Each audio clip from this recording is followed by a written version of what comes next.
안녕하세요. 윤선생입니다. 오늘은 창세기 20장 말씀을 분석하며 생각해 보는 시간입니다. 창세기 20장 말씀도 아브라함 99세에 일어난 사건으로서 소돔과 고모라의 심판 이후 아브라함이 그랄 땅으로 이사하면서 일어난 사건입니다. 이 사건은 약 24년 전에 애굽에서 있었던 사건과 비슷하지만 이번 사건은 하나님께서 일방적으로 해결하는 것이 아니라 아브라함을 선지자로 참여하게 하십니다. 오늘 말씀을 통해서 하나님께서 언제 일하시는지, 그 일을 통해서 우리에게 무엇을 말씀해 주시는지 배울 수 있기를 축복합니다.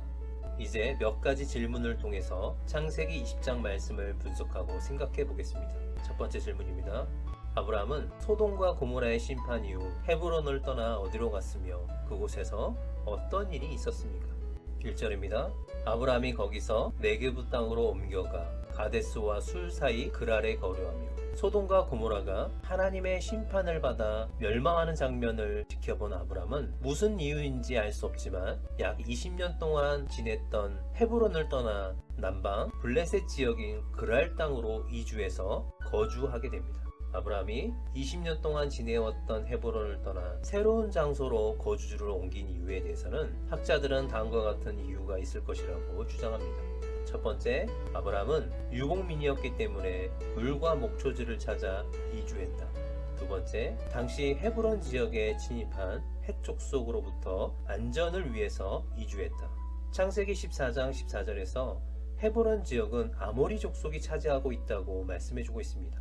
아브라함은 아모리 족속 마므레와 동맹을 맺고 있었습니다. 그런데 23장을 보면 헷 족속이 그 땅의 주인이 되었습니다. 그래서 아마 이때 헷 족속의 침입이 있어서 아브라함이 그랄 땅으로 이주했을 것이라고 사람들은 주장합니다. 세 번째, 소돔과 고모라가 멸망당한 참상을 잊기 위해서 이주했다. 네 번째, 흉년으로 인한 기근을 해결하기 위해 이주했다. 사람들은 아브라함이 이주한 이유를 이와 같다고 주장합니다.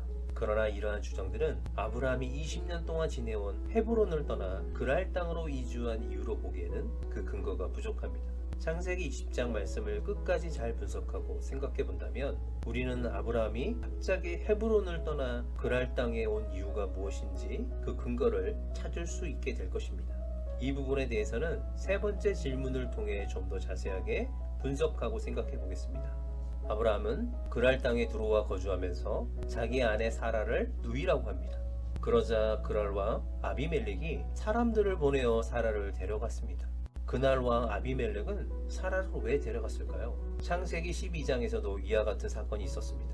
아브라함은 가나안 땅에 기근이 들자 애굽으로 내려갔습니다. 그때 애굽 사람들이 사라를 보며 심히 아름답다 하면서 애굽 왕 바로에게 데려갔습니다. 사라의 아름다움 때문에 애굽 왕이 사라를 데려간 것입니다. 그러나 오늘 본문 20장에서는 사라의 아름다움에 대한 이야기는 없습니다. 애굽에서 그 일이 있었을 때 사라의 나이는 65세였고 지금 사라의 나이는 89세입니다. 그리고 창세기 18장에서 사라는 자신은 늙었고 이미 경수가 끊어졌다고 말하고 있습니다.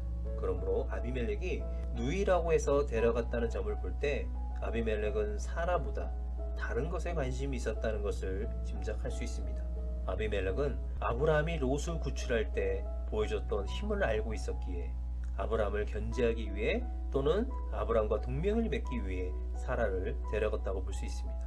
그리고 20장 3절에서 6절까지 말씀을 보면 아비멜렉이 사라를 왜 데려갔는지 어떻게 데려갔는지 알 수 있습니다. 3절에서 하나님은 아비멜렉의 꿈에 나타나셔서 오늘 데려온 사라 때문에 죽게 될 것이라고 경고합니다. 그 이유는 남편 있는 여자를 데려왔기 때문이라고 말씀하십니다. 그러자 아비멜렉은 4절과 5절에서 자신은 아직 그 여인을 취하지 않았음을 강력하게 주장하고 그리고 자신이 그 여인을 데려온 이유는 그가 누이라고 했기 때문에 사라를 데려왔다고 이야기하며 자신은 아무런 잘못이 없다고 강력하게 주장하고 있습니다. 그래서 5절에서 그는 나는 온전한 마음과 깨끗한 손으로 이렇게 하였나이다 라고 하나님께 항변하고 있습니다.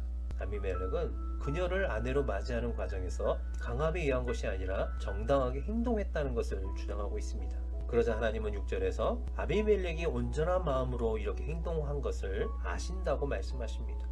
그리고 그것을 알았기 때문에 하나님께서 아비멜렉이 사라를 가까이 하지 못하도록 특별한 조치를 했었다고 말씀해주고 있습니다. 이 특별한 조치에 대해서도 세 번째 질문을 통해서 분석하고 생각해 보겠습니다. 하나님은 그 온전한 마음을 알았다 하시면서 아비멜렉과 그의 나라를 위해서 사라를 아브라함에게 돌려보내라고 하십니다. 그리고 아브라함을 선지자라 소개하며 아브라함이 너를 위해 기도해야만 한다고 말씀해 주셨습니다. 그리고 만약 사라를 돌려보내지 않으면 아비멜렉과 그에 속한 모든 자가 죽게 될 것이라고 경고해 주셨습니다. 아비멜렉은 다음날 아침 일찍 일어나 자신의 모든 신하를 불러 그 밤에 있었던 모든 일을 말해줍니다. 그러자 모두가 심히 두려워했습니다. 이제 그 누구도 아비멜렉이 하고자 하는 일에 반대자가 없게 되었습니다. 아브라함의 거짓말로 큰 잘못을 행할 뻔했던 아비멜렉은 그 문제를 하나하나 풀어나갑니다. 아비멜렉은 아브라함을 불러서 왜 그렇게 행동했는지 그 의도가 무엇인지 따져 물었습니다. 두 번째 질문입니다. 아브라함은 왜 사라를 누이라고 했을까요? 11절입니다. 아브라함이 이르되 이곳에서는 하나님을 두려움이 없으니 내 아내로 말미암아 사람들이 나를 죽일까 생각하였으며 아브라함이 사라를 누이라고 했던 이유는 그곳에 있는 사람들이 자신을 죽일까봐 그렇게 했다는 것입니다. 11절 말씀을 보면 아브라함은 그럴 사람들이 하나님을 조금도 두려워하지 않는다고 확신하고 있다는 것을 볼 수 있습니다. 그러나 그럴 사람들뿐만 아니라 아브라함도 그들처럼 하나님을 두려워하지 않는 모습을 보여주었습니다. 아브라함은 하나님께서 천지를 창조하시고 생사와 모든 것을 주관하시는 전능하신 분이라는 사실을 온전히 신뢰하지 못했고 하나님께서 주신 약속을 신뢰하지 못했습니다. 창세기 15장 1절에서 아브라함아 두려워하지 말라 나는 내 방패요 너의 지극히 큰 상급이니라. 하나님이 함께 하시기 때문에 아브라함은 두려워하지 말아야 했습니다. 그런데 아브라함은 지금 하나님보다 그랄 사람들을 더 두려워했습니다. 우리는 우리가 두려워해야 할 대상이 누구인지 바로 알 수 있기를 축복합니다. 그리고 아브라함은 12절과 13절에서 계속해서 변명을 하고 있습니다. 아브라함의 아내 사라가 정말 이복 누이였던 것은 사실입니다. 그러나 이것으로 사라가 자신의 아내라는 진실을 은폐하려 했던 아브라함의 잘못이 정당화될 수는 없습니다. 그리고 아브라함의 또 다른 변명 또한 설득력이 없습니다. 자신이 이렇게 행동한 것은 그들이 하나님의 부르심을 받을 때부터 이미 정해놓은 방식이었다고 주장합니다. 13절에서 우리의 가는 곳마다 그대는 나를 그대의 오라비라 하라. 이런 원칙은 애굽에서 한번 사용했습니다. 그러나 아브라함이 애굽에서 쫓겨나온 후에 이러한 원칙을 사용한 예를 찾아볼 수 없습니다. 아브라함이 어디를 가든지 자신의 생명의 안전을 위해 사람들에게 사라와의 결혼 사실을 숨긴 것은 사실일 수도 있습니다. 그러나 이것도 변명일 뿐 아브라함의 행동을 정당할 수 없습니다. 이런 점을 볼 때 아브라함도 연약한 사람이었다는 것을 알 수 있습니다. 이런 아브라함의 변명을 듣고도 아비멜렉은 아브라함에게 양과 소와 종들을 이끌어 아브라함에게 주고 또 그의 아내 사라도 그에게 돌려주었습니다. 그리고 아비멜렉은 자신이 다스리는 모든 땅에 아브라함이 마음대로 거주할 수 있다고 허락해 주었습니다. 뿐만 아니라 은 1000개를 주어 사라의 수치를 가리게 해주며 이 모든 일을 선하게 해결했습니다. 아비멜렉은 아브라함의 변명을 듣고 이렇게 행동한 것이 아니라 하나님의 말씀에 따라 자신의 잘못을 바로잡았습니다. 아비멜렉은 사라를 그냥 돌려보내지 않고 물질적으로 보상함으로 진실한 사과를 했습니다. 이렇게 모든 문제를 선하게 해결한 아비멜렉을 위해 아브라함은 하나님께 기도합니다. 그러자 하나님께서 아비멜렉과 그의 아내와 여종을 치료해 주셔서 출산하게 하셨습니다. 아브라함은 자신의 생명을 지키기 위해 아내를 누이라 했고 또 이렇게 이야기하는 것은 자신들이 정해놓은 방식이었다고 변명했지만 이런 모습은 잘못된 것입니다. 하나님을 잘 알지 못한 어리석음에서 나타난 모습입니다. 그러나 하나님은 이런 일들을 통해서 하나님이 어떤 분이신지 알게 하시고 아브라함을 진실한 믿음의 조상이 되게 하셨습니다. 우리들도 신실하신 하나님을 믿고 세상보다 하나님을 더 두려워하는 진정한 신앙인이 될 수 있기를 축복합니다. 세 번째 질문입니다. 하나님께서 오늘 사건을 직접 해결하지 않으시고 아브라함을 특별한 존재로 세워주면서 이 문제를 해결해 주셨습니다. 하나님은 왜 이와 같은 방법으로 문제를 해결하셨을까요? 먼저 이 사건은 아브라함 99세에 일어난 사건이라는 것에 집중해서 생각해 보겠습니다. 이런 관점으로 이 사건을 생각해 보면 하나님께서 이삭의 탄생에 대하여 얼마나 관심을 가지고 계신지 알 수 있습니다. 이제 곧 사라에게서 이삭이 잉태되어 출생해야 할 시간이 다 되어갑니다. 만일 그날 왕 아비멜렉이 사라를 아내로 취하여 버린다면 그동안 아브라함이 기다렸던 아들에 대한 소망이 하루아침에 물거품이 되고 맙니다. 그 위기의 순간 하나님께서 관여하시고 그 문제를 해결하십니다. 이것을 볼 때 하나님께서 얼마나 그 백성에게 관심을 가지고 계시는지 보여주셨고, 그리고 말씀하신 것을 반드시 이루시는 신실한 분이라는 것을 보여주셨습니다.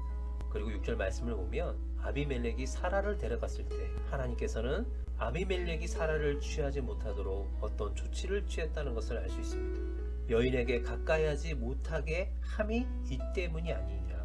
하나님은 아비멜렉에게 성관계를 하지 못하도록 질병이나 그 어떤 것을 통해서 이미 조치를 취함으로 사라를 취하지 못하게 하셨습니다. 하나님은 시간을 초월해서 계시는 전지하신 분이시고 당신의 택함을 받은 백성을 위해 철저히 준비하신 분이라는 것을 보여주셨습니다. 그리고 하나님은 이 사건을 하나님께서 일방적으로 해결하지 않으셨습니다.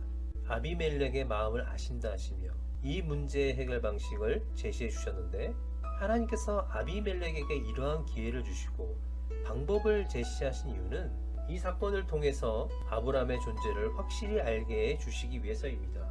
하나님은 아비멜렉을 심판하려는 목적이 아니라 아비멜렉과 그 지역의 모든 사람들에게 아브라함을 특별한 인물로 부각시켜 주심으로 그들이 아브라함을 함부로 대하지 못하도록 하신 것입니다.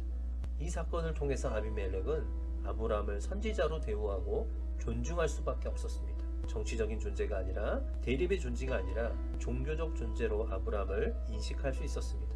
하나님께서 이처럼 아브라함을 특별한 존재로 강하게 하신 진정한 목적은 이삭을 출생시키고 그가 성장할 때까지 생존의 위협을 당하지 않고 평화롭게 살 수 있도록 하시기 위한 하나님의 조치였습니다. 당시 가나안 부족들보다 막강한 문명을 지니고 있던 블레셋 사람들이 아브라함을 두려워함으로써 아브라함은 그 땅에서 견고하게 터를 잡고 살 수 있었습니다. 아브라함이 그 지역에서 얼마나 오랫동안 거주했는지 정확히 알 수 없지만 이삭의 출생과 이삭이 소년이 되었을 때 하나님께서 번제로 드리라는 시험하신 그 사건 이후까지 아브라함은 그 땅에 거주하고 있었습니다. 아마 이삭이 성년이 될 때까지 오랫동안 가나안 남방에 거주한 것으로 볼 수 있습니다. 이런 점을 볼 때 창세기 20장 말씀은 하나님께서 이삭의 출생과 안정된 성장을 위해 매우 세세한 부분까지 준비하고 계획하셨다는 것을 알 수 있습니다. 여기까지 20장의 말씀입니다. 하나님께서는 이 땅의 모든 민족이 복을 받고 그들에게 구원의 길을 열어주시기를 위해 하나님은 사명자와 함께 하시고 그들에게 역사해 주십니다. 마지막 이 시대에도 하나님은 말씀하신 그대로 이루시려고 사명자와 함께 해주시고 그 일을 완성해 가십니다. 우리는 신실하신 하나님을 알고 힘써 알아야 할 것입니다. 신실하신 하나님은 오늘도 우리에게 말씀하신 그대로 그 말씀을 이루어 가십니다. 우리들을 구원하시기 위해 외아들 예수 그리스도까지 십자가에 내어주신 신실하신 하나님을 끝까지 믿고 우리들에게 주신 사명을 다할 수 있기를 축복합니다. 신실하신 하나님을 알고 힘써 알 수 있기를 예수 그리스도 이름으로 축복합니다.